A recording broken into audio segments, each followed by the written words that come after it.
You're now listening to PMN Tonga. You're listening to PMN Tonga with John Pulu.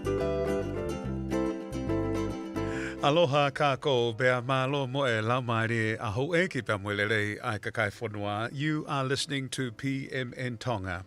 Now, Pinktober just wrapped up, which is a month dedicated to raising awareness about breast cancer.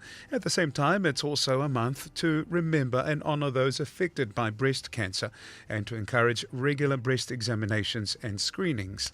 Now, the Pacific Medical Association released a documentary that follows the story of their CEO, Debbie Sorensen, and her journey with breast cancer. Now, Debbie joins us right now. She is in Christchurch, but we're so grateful to have you on our Polokalama, Debbie. Maloilele. Malolele, JP. Great to have you on our Polokalama once again. I know that in the past we've always talked about some of the projects that you are involved in, but this is a bit more of a personal, I guess, talanoa, because this is one about you and your health journey. Let's talk about what was it like for you. Let's talk about the very beginning when you found out that you had this condition, kātaki be Debbie.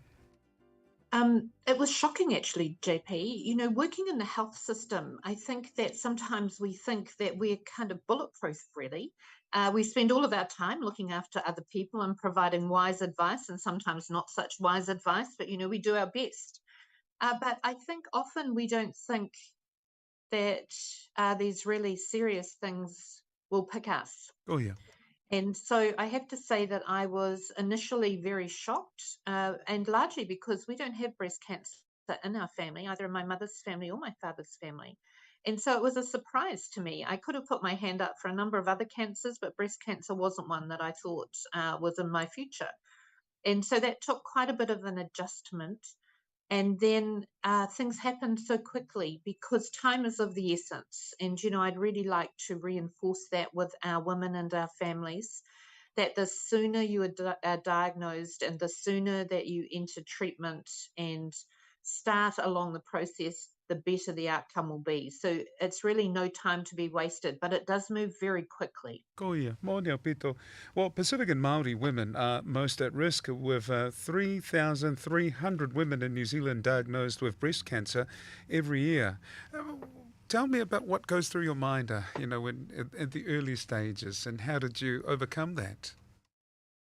In the very beginning, I chose not to tell lots of people. I really was struggling to get my own mind around it and to make sure that I was able to manage. And I really wasn't up for having to deal with other people's concerns and the drama. And so we kept it very quiet. We went to quite a lot of trouble. I did a fantastic line in wigs for a whole year. We went to quite a lot of trouble to not draw attention to it, and for a number of reasons. One is it's not terribly helpful, I think, to have people come and, you know, talk to you about how upset they are that you have cancer. That doesn't really help. You know, you're trying to deal with your own stuff, trying to deal with other people's sort of issues is quite difficult. I think the other thing is that the process takes so much out of you. You really have to conserve your energy to deal with the things that are happening to you. And so I was pretty selective about the people that I spoke to. And, you know, I'm incredibly blessed. I work with a group of colleagues that I've worked with for 30 years, you know, Sir Colin, Dr. Kiki, Dr. Api, Dr. Debbie. And so really, really lucky to have a group of very experienced senior health professionals who understood what was going to be required and were very supportive. Well, tell us, how are you feeling now? I know we're kind of condensing the journey, but tell me about how you're feeling now. You look great. You know, we've had you during your time with, you know, your treatment, and you were still strong enough to come on and speak on our Polokalama. But tell me about what is life like now? Life now is very interesting, and certainly since we released the incredible documentary that, you know, Emily and her team produced, so there has been a huge amount of positive feedback I don't necessarily think that I'm that courageous or that brave, but I am very pragmatic. And my view was that if by sharing my story, it would encourage someone's family, sisters, mothers, aunties, women to actually step up and get screened, then that is worth my uncomfortableness, my shyness, all of that is worth it if it's going to save someone else's life. When we originally embarked on this project, we didn't know whether we would use the footage, but Koia. what we knew was we needed to film it so that we then had that opportunity. So, all credit to Emily and her team who put together that amazing story. And now, the journey is not over yet. And I think for all women who have breast cancer, we understand it never quite leaves you. But it's kind of like the friend that you don't want to have that hangs around.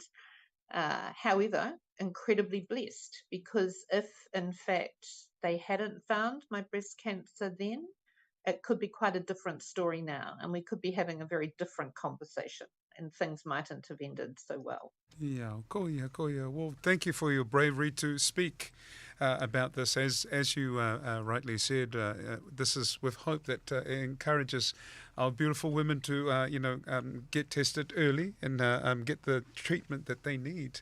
Let's talk about our Pasifika people and our stats, Debbie. I know that this is probably something that you will now know even more firsthand because you've been through it. But how serious is this in our Pasifika community? As I mentioned, some figures before.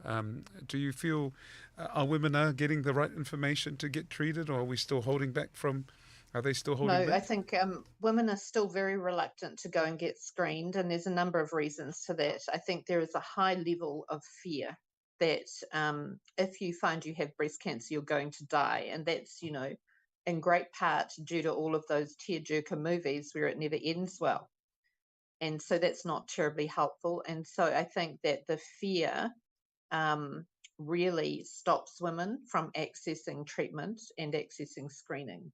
Needless to say, the difficulty in accessing health services for our women is quite prominent at the moment, and there are long waiting lists. And so there are long waiting lists, for example, around access to chemotherapy, access to radiotherapy, various treatments, and it's all a bit overwhelming. And so, I think the more that we can support our women to step up, the more that we can ease their journey through the health system, but probably more importantly, for the health system to recognise that Pacific women have quite different needs. As a group, we are very family orientated. This is a whole family thing, it's not an individual thing.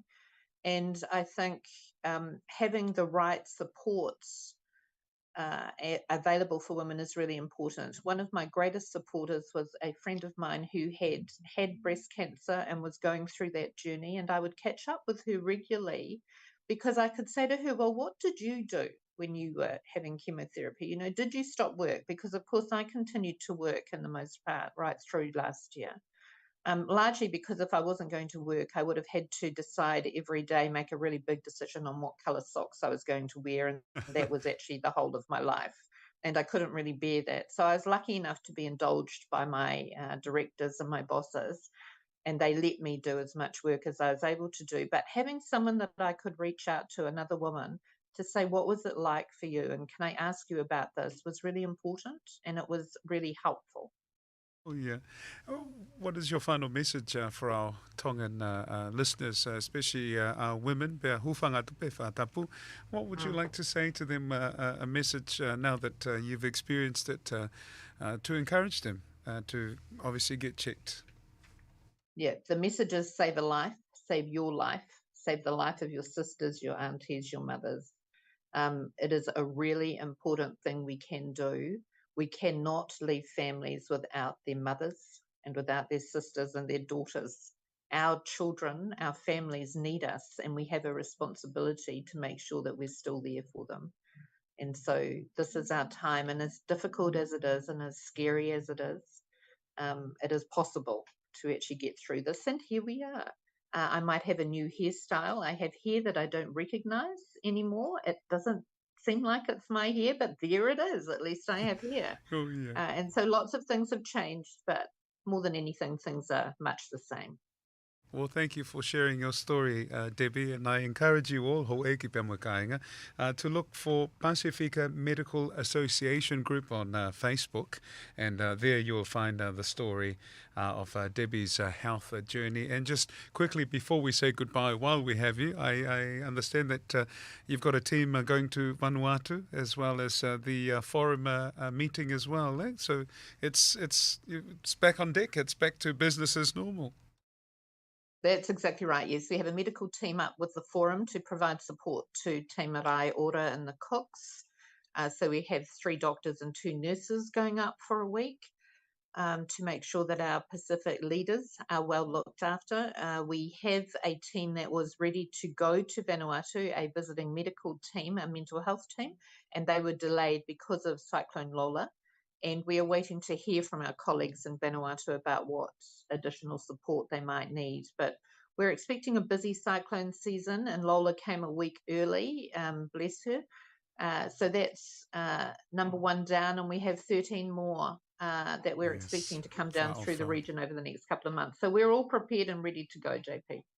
Malo Peter, for the incredible work that you and the team continue to do for the community, but also thank you for spreading some good messages for our community as well. Ofalahi atu ki a koe, Debbie, and the rest of the